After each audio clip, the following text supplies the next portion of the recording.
तो देखिए आज का विषय है क्या? प्राकृतिक खेती। प्राकृतिक खेती किसको करनी है? कौन करेगा? किसान। प्राकृतिक खेती किसान को करनी है, ठीक है ना? और प्राकृतिक खेती अभी करवा कौन रहा है? दूसरे लोग। यानी दूसरे लोग कहते हैं प्राकृतिक खेती के नाम पर कि प्राकृतिक खेती में ये करो, प्राकृतिक खेती में ऐसा करो, प्राकृतिक खेती के लिए ऐसा करो। जो लोग बता देते हैं हम वो करते हैं। हम अपने मन से नहीं सोचते कि मैं क्या करूं, ठीक है ना? तो जब प्राकृतिक खेती शब्द आता है तो प्राकृतिक खेती का मतलब है प्रकृति की व्यवस्था के अधीन रह करके खेती करना, प्रकृति की व्यवस्था के साथ परस्परता में मिलकर के जीना, प्रकृति की व्यवस्था को निरंतर ठीक बनाए रखने के प्रयास करना, प्राकृतिक संसाधनों का दोहन ना करना और बायोडाइवर्सिटी जैव विविधता को नष्ट ना होने देना।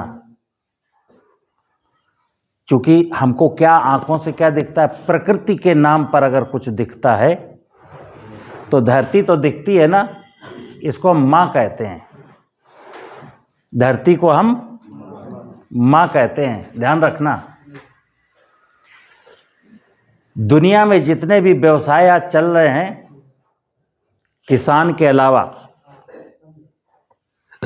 सबके अपने अपने प्रतिष्ठान हैं, अपनी अपनी दुकान है और लोग डेली दुकान खोलते हैं अपनी, तब उनको आमदनी होती है। और आज की तारीख में किसान की दुकान जो खेत है, किसान का क्या प्रतिष्ठान है? उसका खेत। उसको दुकान कहो, उसको उसकी रोजी कहो। हमारी रोजी, किसान की रोजी हमारा खेत है। जैसे बनिया की रोजी उसकी दुकान है, तो बनिया रोज दुकान खोलता है, सुबह जाता है, झाड़ू लगाता है, अगरबत्ती जलाता है, फिर गद्दी पे बैठ जाता है। कस्टमर आए या ना आए, वो हार करके गद्दी छोड़ के भागता नहीं है। कई बार वो दिन भर बैठा रहता है, एक भी कस्टमर नहीं आता, लेकिन वो इस उम्मीद के साथ कि कल आएगा, कल फिर दुकान खोलेगा। फिर एक आता है और फिर दो आते हैं और दुकान चल पड़ती है। और हम अपनी दुकान में ताला लगाए हुए हैं, ठीक है ना? तो ये शब्द है प्राकृतिक खेती करनी है मनुष्य को। और मनुष्य के बारे में कहा गया कि मनुष्य परमात्मा की इस भूमंडल पर, इस धरती पर मनुष्य परमात्मा की सबसे सुंदर रचना है। और उसकी सुंदरता का मतलब क्या है? कि उसके कर्तव्य सबसे खूबसूरत होने चाहिए, सबसे सुंदर कर्तव्य। क्योंकि देखना आप, धरती अपना कर्तव्य करती है, धरती अपना कर्तव्य करती है, पानी अपना कर्तव्य निभाता है, सूरज अपना धर्म निभाता है, आकाश अपना धर्म निभाता है। और इधर जैव विविधता में नाना प्रकार की वनस्पतियां सब अपने अपने मिशन पर लगी हुई हैं। नाना प्रकार के जीव जंतु, पशु पक्षी, जलचर, थलचर, नभचर सब अपने अपने काम में। लेकिन मनुष्य एक ऐसा प्राणी है जो आज ये भूल गया कि तुम्हारा काम क्या है। तो मनुष्य प्राकृतिक खेती जब आएगी तो देखिए धरती का वैभव जितना खूबसूरत होगा और जैव विविधता जितनी खूबसूरत होगी, प्राकृतिक खेती उतनी ही खूबसूरत हो जाएगी। अगर धरती बहुत उर्वर है, बहुत उर्वर है, बहुत उपजाऊ है, माँ का वैभव जिंदा है,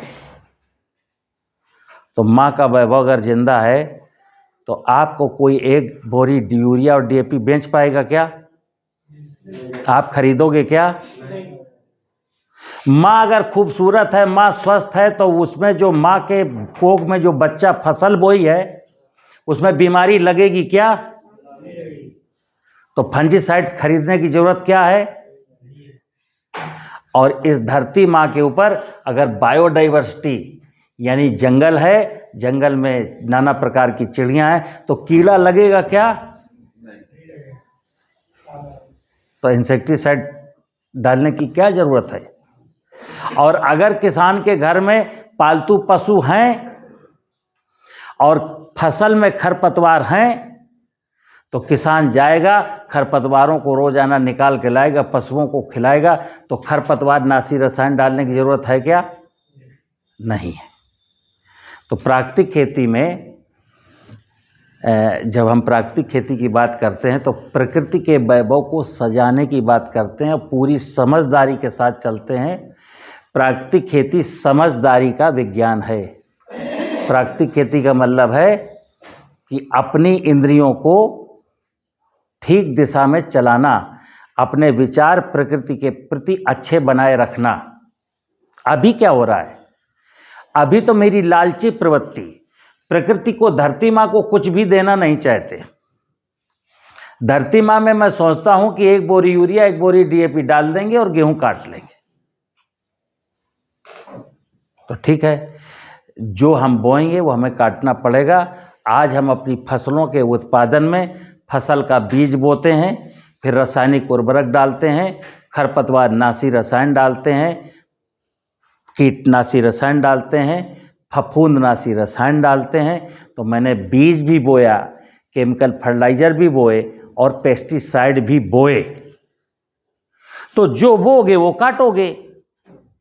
अब आपने जब फसल काटी तो वो अनाज भी मिला, वो फल भी मिला, वो सब्जी भी मिली जो बोई थी। उसके साथ साथ उस सब्जी में आपको DAP मिली, यूरिया भी मिली, इंसेक्टिसाइड भी मिला, फंजीसाइड भी मिला, वीडिसाइड भी मिला। अब आप खाए और खा करके बीमार होकर के अस्पताल में चले गए। तो आप तो निकले थे कि 2 पैसा की आमदनी होगी, और 2 पैसा की आमदनी हुई भी, लेकिन वो सारा पैसा आपका बाजार में चला गया और जो बच गया वो अस्पताल में चला गया।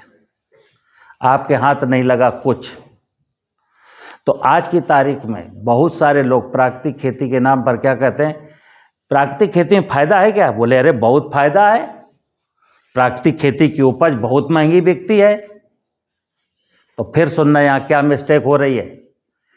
पूरे देश में जो प्राकृतिक खेती की उपज लोग बेच रहे हैं वो सब फर्जी लोग हैं। 2 चीज़ें हैं। प्राकृतिक खेती का कॉन्सेप्ट मेरे दिमाग में इसलिए आया कि इसकी उपज महंगी बिकती है, तो महंगी बेचने की क्रिया ज़्यादा चली। उस महंगी कैसे बेचेंगे इस पर फोकस ज़्यादा दिया और प्राकृतिक खेती भूल गए। तो क्या हमारा ये प्राकृतिक है? प्राकृतिक है कुछ नहीं, लेकिन प्राकृतिक के नाम पर बेचना शुरू कर दिया और बिक रहा नहीं। आम किसान का तो बिकता नहीं है, ध्यान रखना। जो चतुर लोग हैं, चालाक लोग हैं, वो ये काम कर जाते हैं। और एक गरीब, एक सामान्य किसान अगर प्राकृतिक खेती कर भी ले तो उसका कोई खरीदार बाजार में नहीं है।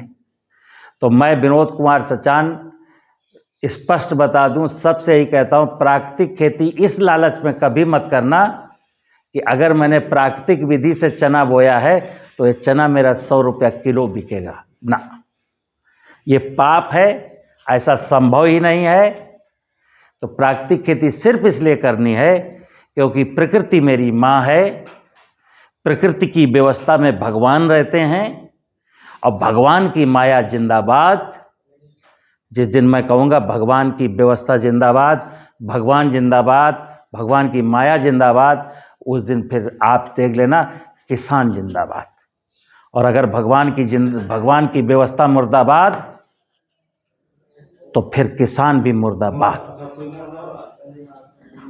ठीक है ना? लेकिन इस दुनिया में चंद लोग जिनको बिजनेस करना है, जिनको अपनी तिजोरियां भरनी है, किसान को कुछ बेचना है, वो क्या कहते हैं कि प्राकृतिक खेती संभव नहीं है। प्राकृतिक खेती अगर करोगे तो भूखों मर जाओगे, प्राकृतिक खेती अगर करोगे तो उत्पादन गिर जाएगा। और वो क्या दुहाई देते हैं कि 1960 में देश के प्रधानमंत्री आदरणीय लाल बहादुर शास्त्री जी ने हरित क्रांति का सपना देखा था और हरित क्रांति के बाद देश को भरपेट अनाज मिला। तो उनकी नज़र में ये देश 1960 में पैदा हुआ था। ऐसे लोग जो इस देश को सोचते हैं कि 1947 में पैदा हुआ, वो लोग हैं मूर्ख।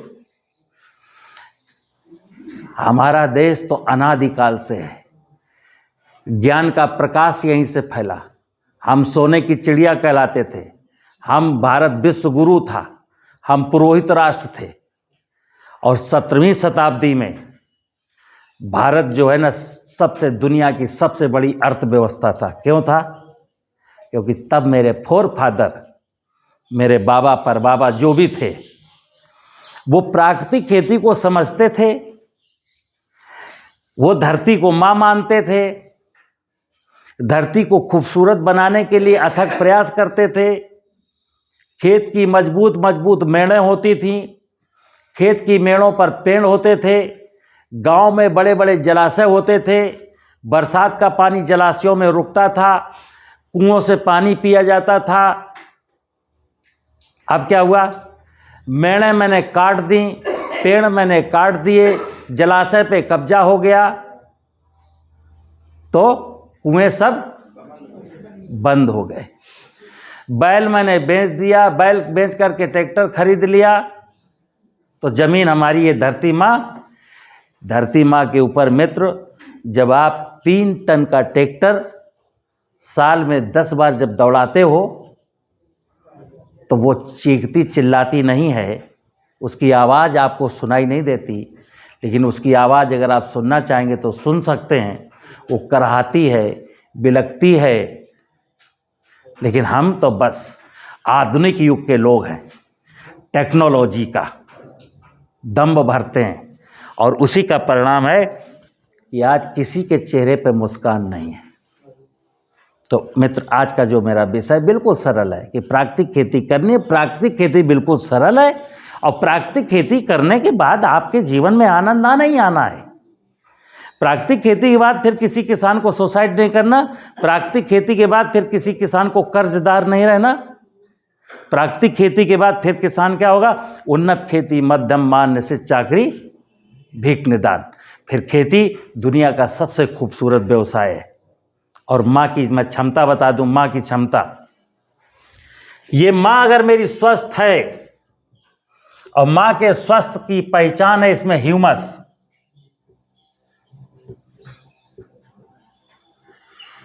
एक शब्द है ह्यूमस। ह्यूमस को आज की तारीख में हम लोग कहते हैं जीवांश कार्बन।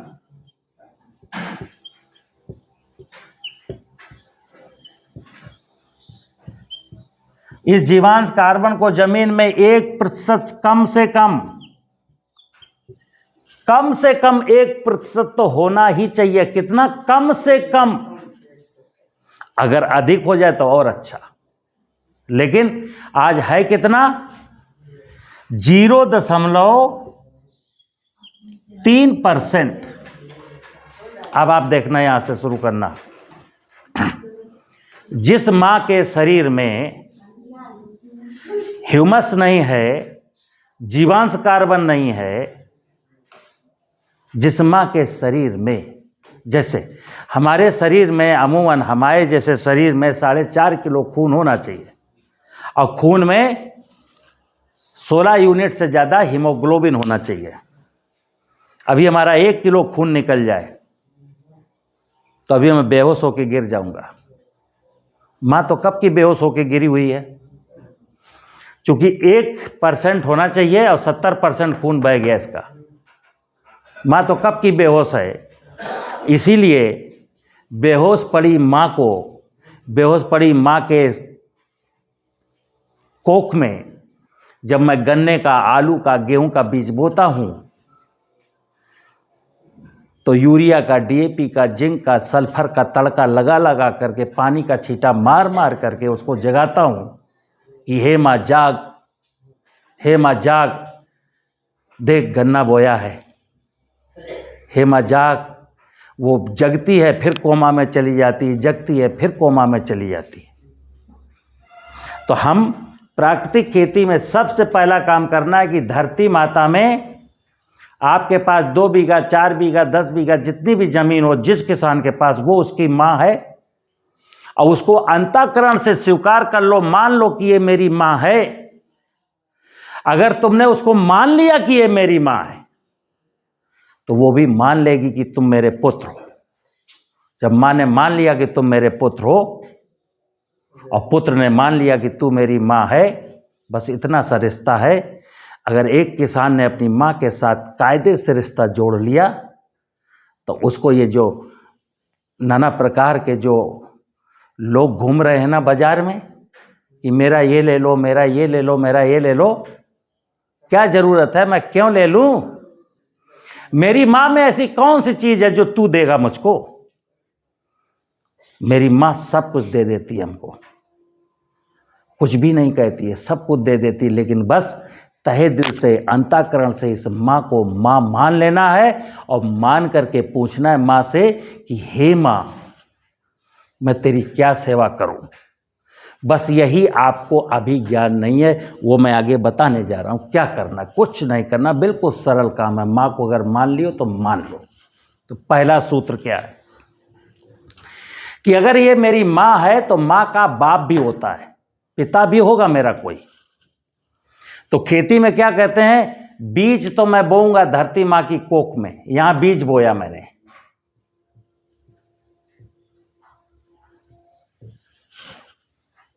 माँ की कोख में बीज डाल दिया। लेकिन माँ की कोख में बीज बोने के साथ ही आपको पानी की चिंता आती है कि पानी कहाँ से लगाऊंगा, नहर से लगाऊंगा कि ट्यूबवेल से लगाऊंगा कि चेक डैम से लाऊंगा। अब आप पानी का इतिहास देखिए, पानी कहाँ से आता है। पानी का स्रोत समुद्र है। समुद्र से पानी निरंतर वर्ष भर इवेपोरेट होकर के बादलों में इकट्ठा होता है।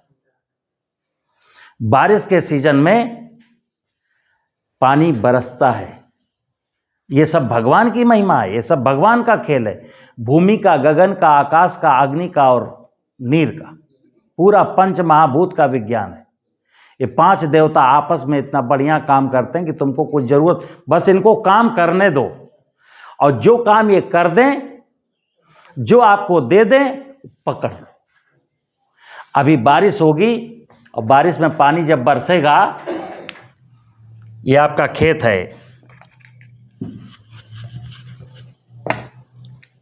ये आपका खेत है 4 बीघे का, इसमें बाई चांस स्लोप है इधर को। अभी जून के महीने में आप ऊपर देख रहे थे ऐसे कि हे इंद्र देवता कब बरसोगे, और इंद्र देवता 4 जुलाई को बरस गए, और आपके खेत की मेड़ नहीं है। पानी आया भी और पानी गया भी। और पानी जब आपके खेत से जाएगा तो अकेले नहीं जाएगा, ध्यान रखना। उसने तो आप पुत्र से अपेक्षा की थी माँ ने कि जब तुम्हारे पिताजी आए तो देखना कि इनको रोकने का प्रयास करना, इनको भगने मत देना, यानी कि मेड़ बना के रखना।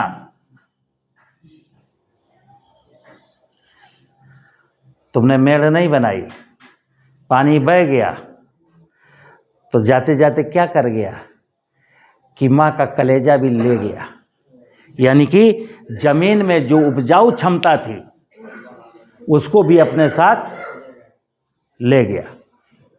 अब ये जमीन बंजर रह गई, अब जमीन में जीवांश कार्बन कम हो गया। अब आप गेहूं बोगे तो यूरिया डीएपी तो डालनी पड़ेगी। तो पहला काम क्या हुआ कि अपने खेत की मेड़बंदी होनी चाहिए। इसमें कोई किंतु और परंतु का कोई कालम नहीं है। अगर आपको प्राकृतिक खेती करनी है, और प्राकृतिक खेती तो करनी ही करनी है, और करनी इसलिए है क्योंकि किसान को अपनी आमदनी बढ़ानी है, और आमदनी जब बढ़ानी है तो ध्यान रखिएगा, जब खर्चे घटेंगे तब आमदनी बढ़ेगी। जब आप खेती में लगने वाली लागतें जब घटाने का प्रयास करेंगे तो खर्चे घटेंगे, तभी आमदनी बढ़ेगी। अब अगर यहाँ पानी रुकेगा तो अगर आपके गेहूं में 7 पानी लगते थे तो 5 पानी में गेहूं होगा। 2 पानी शुरू में ही, पहली साल ही 2 पानी बचने वाले। अगर खेत में पानी बारिश का रुक गया तो पहली साल ही अगर 7 पानी लगा रहे थे तो 2 पानी बच जाएंगे पहली साल ही, ठीक है ना। और अगर इसमें इसकी उर्वरा शक्ति बहने से कुछ बच गई तो 10 किलो DAP 10 किलो यूरिया भी कम हो जाएगी। तो पहला काम क्या है? खेत की मेड़बंदी। प्राकृतिक खेती का पहला सूत्र है कि खेत की मेड़ मजबूत होनी चाहिए। दूसरी चीज मैंने लिखा, इस माँ के वैभव को अमर रखना, इस माँ के वैभव को जिंदा रखना, इस माँ के शरीर में जीवांश कार्बन की मात्रा बढ़ानी है तो ये वनस्पति जगत यानी कि इस खेत की मेड़ पर हमें वृक्षारोपण करना पड़ेगा। हमारे कई किसान भाई कहते हैं कि साहब जब वृक्ष लगा देते हैं तो पेड़ छाया मारते हैं। तो पेड़ भी तो फसल है, पेड़ भी तो फसल है। और रही बात छाया की, तो गेहूं बोते हो तो वो भी तो छाया मार रहा है जमीन में। जब गेहूं की फसल बढ़ गई, 3 फुट की हो गई, तो जमीन में धूप की रोशनी जा रही क्या? ठीक है, तो सुनिए आप, तो कोई बात नहीं, कुछ परमात्मा ने कुछ ऐसी फसलें भी बनाई हैं जो पेड़ों के नीचे भी हो सकती हैं। हल्दी नहीं हो सकती क्या? अदरक नहीं हो सकती क्या? लेकिन हम कहेंगे छाया मारती है इसलिए पेड़ नहीं लगाएंगे, तो फिर प्राकृतिक खेती नहीं कर पाएंगे। तो खेत की मेड़ बनानी है और खेत की मेड़ पर पेड़ लगाने। उसका रीजन समझना है, क्रम क्या है। जब खेत की मेड़ पर पेड़ लगा देंगे, खेत की मेड़ बना लेंगे, तो पेड़ों में नवचर नाना प्रकार की चिड़ियां आएंगी।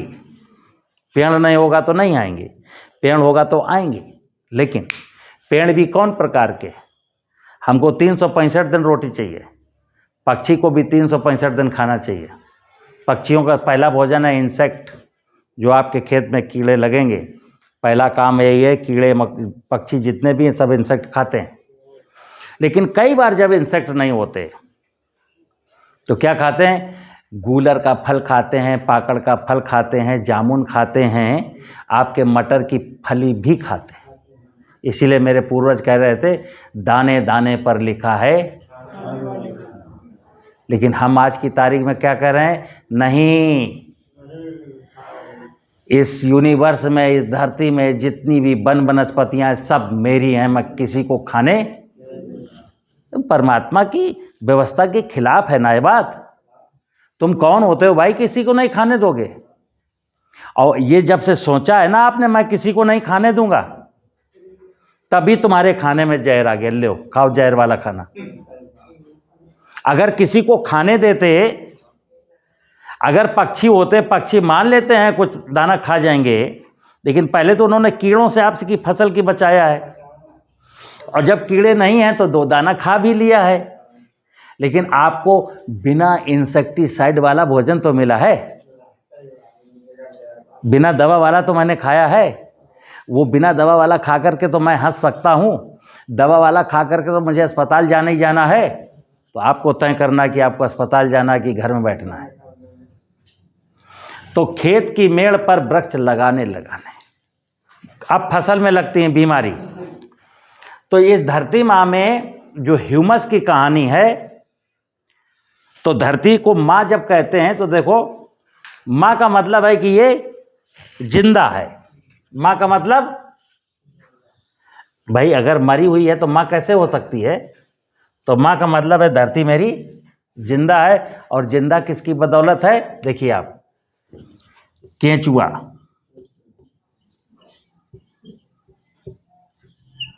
दीमक, सूक्ष्म जीव और बहुत सारे जीव,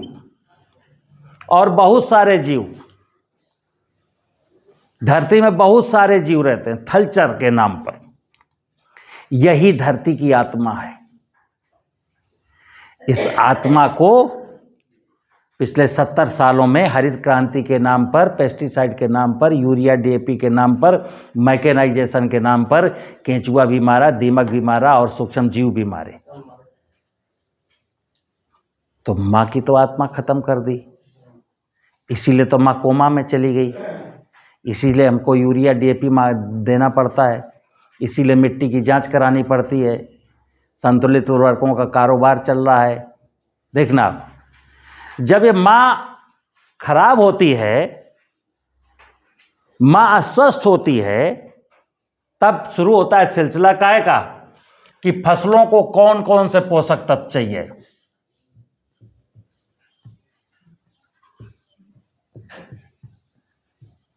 तब पोषक तत्वों का विज्ञान चलता है।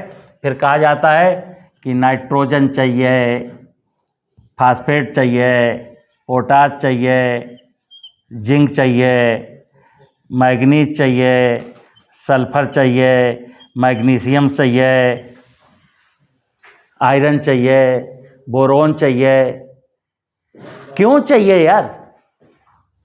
तुमने ये विज्ञान कब खोजा है? ये बातें कब से आई हैं? जब से विज्ञान आया 70 साल पहले, 100 साल पहले। और जब हम नहीं जानते थे ये चाहिए, तब कौन दे रहा था?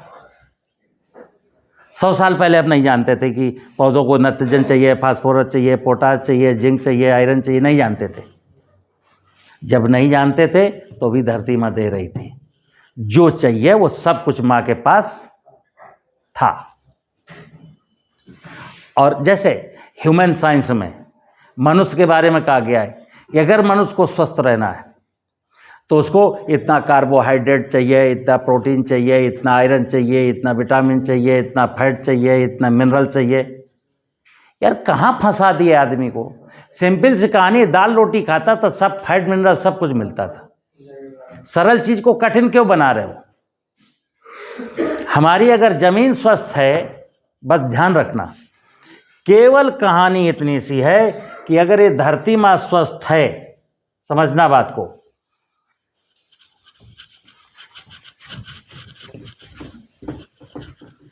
ये धरती मेरी स्वस्थ है, ये माँ अगर स्वस्थ है, और ये बायोडाइवर्सिटी जो मैंने लिखी है, जैव विविधता, अगर ये ठीक है तो इस यूनिवर्स में कोई बीमारी नहीं है, कोई कीड़ा नहीं है, कोई पोषक तत्व का विज्ञान भी नहीं है। अगर बायोडाइवर्सिटी ठीक है और धरती माँ स्वस्थ है तो मेरी सारी तकलीफ खत्म, मुझे कोई टेंशन नहीं करनी। क्यों? ये माँ स्वस्थ है, आप फसल बो दीजिए, कोई भी फसल बो दीजिए, ना यूरिया की जरूरत है, ना डीएपी की जरूरत है, ना पोटाश की जरूरत है, और ना इसमें कोई बीमारी लगेगी। इसमें कोई बीमारी भी नहीं लगेगी क्योंकि माँ स्वस्थ है। स्वस्थ माँ के बच्चे को, स्वस्थ माँ का बच्चा अस्वस्थ कैसे हो जाएगा? और ये बायोडाइवर्सिटी स्वस्थ है तो ना इसमें कोई कीट लगेगा। समझिए बात को। और अगर माँ स्वस्थ नहीं है, समझना बात को, अगर ये माँ स्वस्थ नहीं है और आपने फसल बोई है तो फसल की पैदावार को ठीक बनाए रखने के लिए रासायनिक उर्वरक चाहिए। चाहिए कि नहीं चाहिए? और चूंकि माँ स्वस्थ नहीं थी तो फसल में बीमारी लगेगी तो दवाएं चाहिए। और बायोडाइवर्सिटी खराब है तो कीट लगेंगे तो इंसेक्टिसाइड, कीटनाशक चाहिए। और माँ स्वस्थ नहीं थी, धरती माँ स्वस्थ नहीं थी तो फसल को बार बार पानी चाहिए। तो बोरिंग कराओगे और भूगर्भ जल स्तर को नीचे से निकालोगे तो धरती माँ को और कमजोर कर दोगे। दुनिया यही चाहती है मित्र। एग्रीकल्चर के जो एग्री बिजनेस जितने भी हैं, किसानों के साथ काम करने वाली जितनी भी एजेंसियां हैं, वो ऊपर से आपको कुछ भी बोलेंगी लेकिन अंदर से यही चाहती हैं कि किसान इस बात को न समझने पाए। किसान बहुत सारा टेक्नोलॉजी समझे, पोषक तत्व प्रबंधन को समझे, कीट कैसे रोक, कीटों का कंट्रोल कैसे किया जाए इस बात को समझे, बीमारी कैसे दूर की जाएगी इस बात को समझे। वो बस एक बात ना समझे कि उसकी धरती कैसे स्वस्थ होगी, क्योंकि धरती के स्वस्थ होते ही जो भी 10-20 लाख लोग देश में जो आपकी गाड़ी कमाई का पैसा छीन रहे हैं आपसे, उनके धंधे सबकी दुकानों में ताले, और आप लोग चाहते हो कि इनके धंधे चलें, मेरा चाहे बंद है तो बंद पड़ा रहे। तो प्राकृतिक खेती के नाम पर मैं आपको फिर कहूंगा कि आपको एक संकल्प लेना है कि मेरा धंधा चले। मेरे धंधे को ठीक से चलने के लिए अगर किसी का धंधा बंद हो रहा तो साला कल बंद होता तो आज बंद हो जाए। हमने ठेकेदारी नहीं ली आपकी दुकान चलाने की, अब हम अपनी दुकान चलाएंगे। 70 साल से लोगों ने अपनी अपनी दुकानें चलाई, अब मैं जागरूक किसान बन गया हूं। अब मुझे अपनी दुकान कैसे चलानी है मैं समझ गया हूं, और मैं वो काम करूंगा, और ज़्यादा समय नहीं लगेगा। 3 साल 4 साल 2 साल केवल परिश्रम करना है, और आप देखेंगे कि धीरे धीरे आपकी दुकान सजने लगी और लोगों की दुकानें बर्बाद होने लगीं। और जैसे ये जंगल खेत की मेड़ों पर वृक्ष तैयार हुए और खेत में पानी रुकने लगा और चिड़िया और तितली और केचुआ खेत में आ गया, बस शून्य बजट की खेती। आपको लागत कुछ लगनी नहीं, बस एक और लागत की बात आती है बीच में कि आज देश, अभी तो जैसे रसायनों की बात मैं कर रहा हूँ, देश में एक और समस्या है। एक गांव में अगर 100 किसान हैं तो 10 लोगों के पास ट्रैक्टर है, 10-12% लोगों के पास ट्रैक्टर हैं, 90% के पास न ट्रैक्टर है न बैल है। तो एक 4 बीघे का 1 हेक्टेयर का किसान 1 हेक्टेयर ज़मीन में अपना खरीफ में रबी में खेती करने के लिए जुताई, बुआई, कटाई, मड़ाई और माल को मंडी तक ले जाने के लिए 1 हेक्टेयर का किसान कम से कम 12 से 15 हज़ार रुपये ट्रैक्टर वाले को देता है। काश अब जैसे मैं एक व्यक्ति ऐसे कह देता हूँ, बैल से खेती जब तक नहीं होगी तब तक किसान का उद्धार नहीं होगा। अब लोग कहते हैं बाबूजी बैल से खेती नहीं हो सकती।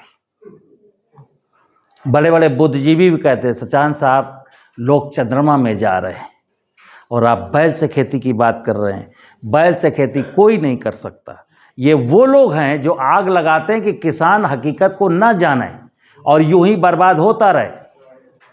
तो फिर मैंने बोला इस माँ के वैभव को जब तक ट्रैक्टर दौड़ेगा तो माँ का वैभव जिंदा होने वाला नहीं है।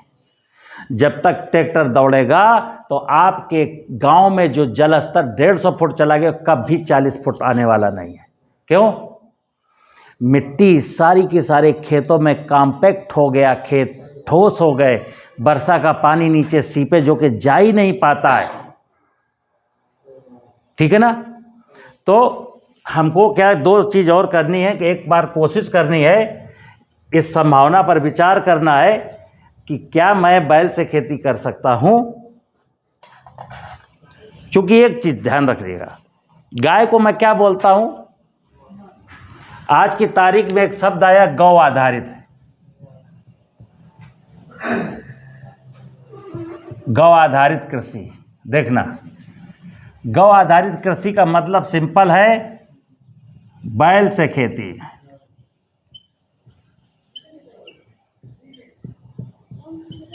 अगर देश में गाय को बचाना है, गाय, देखो मैंने बोला धरती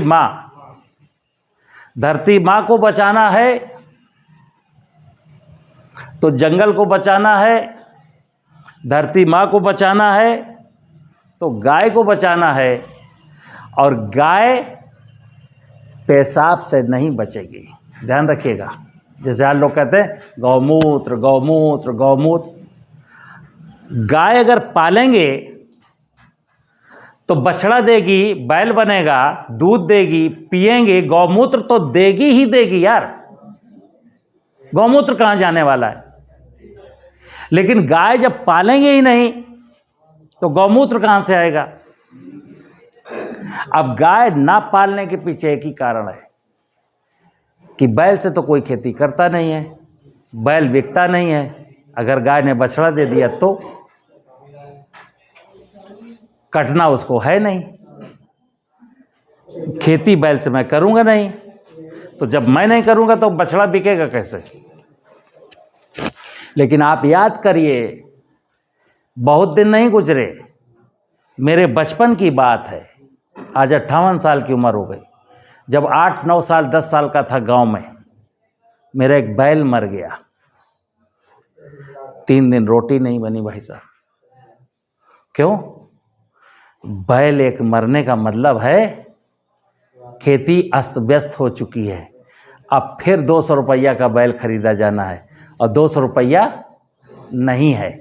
आज की तारीख में बैल ढेर सारे हैं।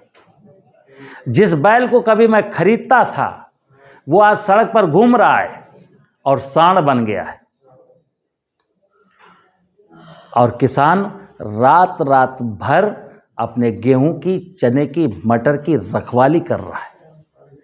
एक विचित्र सी कहानी हो गई। और एक कहानी किसने पैदा की है? हमने खुद, या ट्रैक्टर वालों ने।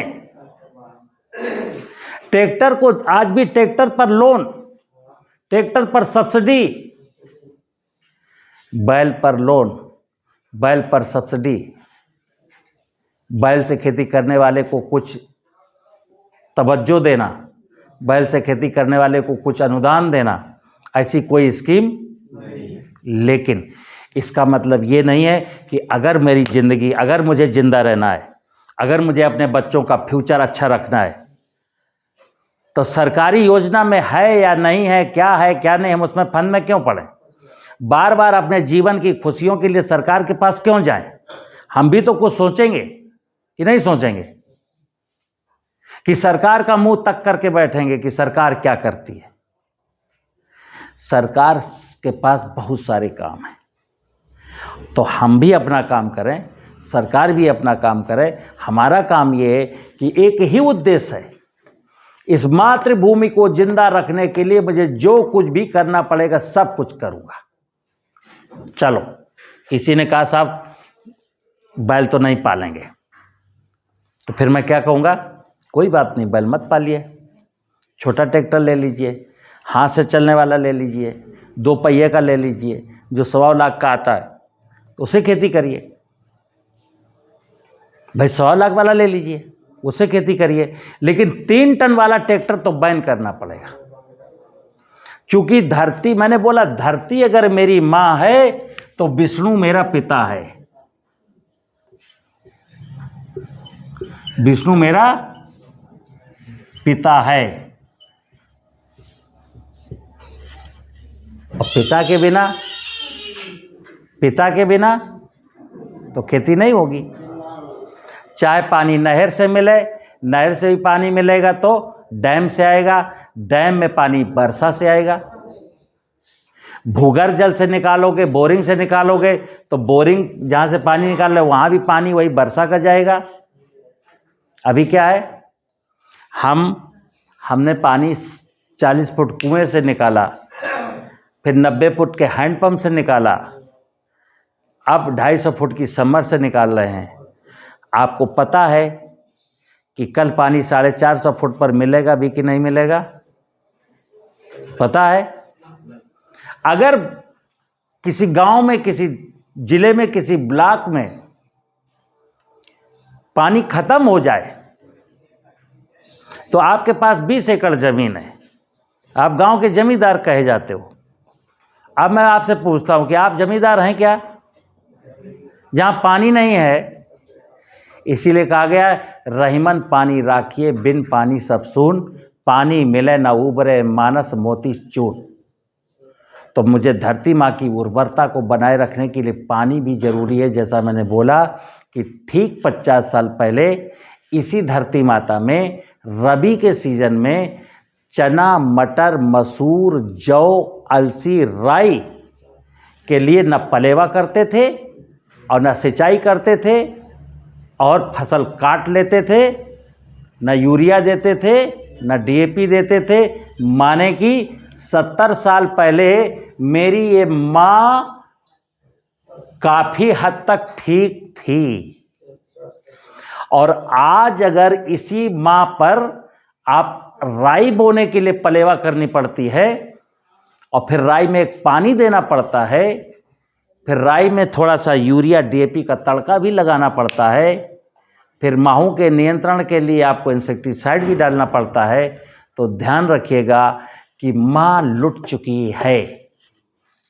तो मेरा मतलब है प्राकृतिक खेती में माँ के वैभव को, तेरा वैभव अमर रहे माँ, हम दिन चार रहे न रहे। अरे मेरी तो मृत्यु है यार, मुझे तो मरना ही है, लेकिन माँ का वैभव अगर अमर रहेगा तो मेरे बच्चे की तो मृत्यु नहीं है, बच्चा तो जिएगा ना यहाँ पर। लेकिन हमने क्या कसम खाई है, न जिएंगे न किसी को जीने देंगे। और नारा क्या लगाते हैं, जियो और जीने दो।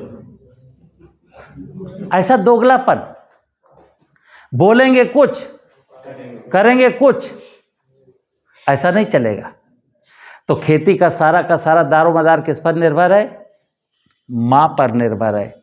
ये हंसेगी तो मैं हंसूंगा, ये स्वस्थ होगी तो मैं स्वस्थ होऊंगा, ये बीमार होगी तो मैं बीमार हो जाऊंगा, ये धनाढ्य होगी तो मैं धनाढ्य बनूंगा। सिंपल सी कहानी है। अब क्या होता है, बीमार तो थी मेरी माँ, अब देखना खेल क्या चल रहा है। बीमार है मेरी माँ, अब माँ की बीमारी का लक्षण आता है फसल में। देखिए आप, बीमार थी ये माँ, अब माँ की बीमारी तो आपको दिखती नहीं है, इसका लक्षण आया फसल में, और मैंने फसल का किया इलाज और बीमार हो गए हम। ये उल्टा पुल्टा चल रहा है। हमें अगर अपनी फसलों को स्वस्थ रखना है, मुझे स्वयं स्वस्थ रहना है, आने वाली पीढ़ियों का भविष्य उज्जवल बनाए रखना है, तो माँ के वैभव को जिंदा रखना है।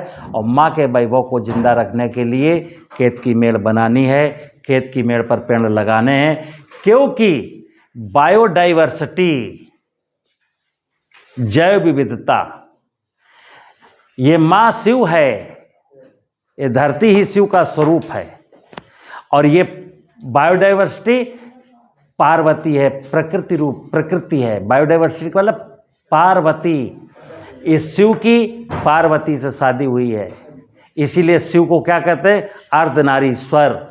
आधा हिस्सा शिव का, आधा हिस्सा पार्वती का। लेकिन ये चीज़ आपको कोई बताएगा नहीं।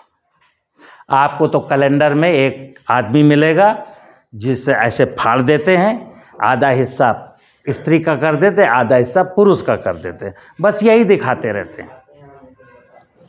जब आप वेद पढ़ेंगे तो चारों वेदों में जितनी भी श्लोक हैं, जितने भी दोहे हैं, जितने भी छंद हैं, पूरे के पूरे चारों वेदों में कहीं वनस्पतियों का वर्णन है, कहीं जड़ जगत की व्यवस्था का वर्णन है। और इसी जड़ जगत में मैंने जोड़ा कि धरती, पानी, हवा, आकाश, अग्नि और नाना प्रकार की वन वनस्पतियाँ, इन्हीं की महिमा गाई गई है, इन्हीं की महिमा गाई गई है। जैसे दुर्गा के 9 रूप, पढ़ना कभी दुर्गा के 9 रूप, उसमें क्या है, 9 जड़ी बूटियाँ हैं, तो 9 ही नहीं है। आदि शक्ति दुर्गा का मतलब है लाखों प्रकार की वनस्पतियाँ, चूंकि वो लाखों प्रकार की नहीं लिखी जा सकती, इसलिए दुर्गा के मेन 9 रूप लिख दिए गए। ठीक है ना। तो अभी क्या मैं बता रहा हूं, देखिए, किसी भी विषय के क्रमबद्ध ज्ञान को, किसी भी विषय के क्रमबद्ध ज्ञान को विज्ञान कहते हैं। दुनिया को, हमको क्या चाहिए, मनुष्य को क्या चाहिए, मनुष्य, सारा दुनिया का मनुष्य किसके पीछे भाग रहा है, लक्ष्मी। लक्ष्मी की पूजा करता है और ये भूल जाता है कि लक्ष्मी के साथ गणेश हैं। वो लक्ष्मी चाहिए, उसको रुपया चाहिए, और ये भूल गया कि लक्ष्मी के साथ गणेश संबंध है, गणेश के बिना लक्ष्मी नहीं है, और गणेश का मतलब है ज्ञान। और अगर ज्ञान नहीं है आपको और लक्ष्मी मिल भी गई तो उस लक्ष्मी को आप या तो दारू के ठेके पे फेंकाओगे या जुए में हार जाओगे। लेकिन अगर ज्ञान होगा तो लक्ष्मी परमार्थ के लिए है। देखिए, अर्थ, अर्थ माने धन होता है ना, अर्थ, अर्थ का मतलब, अगर अर्थ है तो जीवन में अनर्थ है। आज जीवन में अनर्थ इसीलिए, मनुष्य के जीवन में अनर्थ सिर्फ इसलिए है क्योंकि अर्थ का मतलब अर्थ है, क्योंकि गणेश नहीं है। लेकिन अगर गणेश आपके पास है तो फिर अर्थ का मतलब, अर्थ का मतलब होता है धर्म। और जब जीवन में धर्म है तो आपका कल्याण है। इसीलिए कहा गया है शुभ लाभ।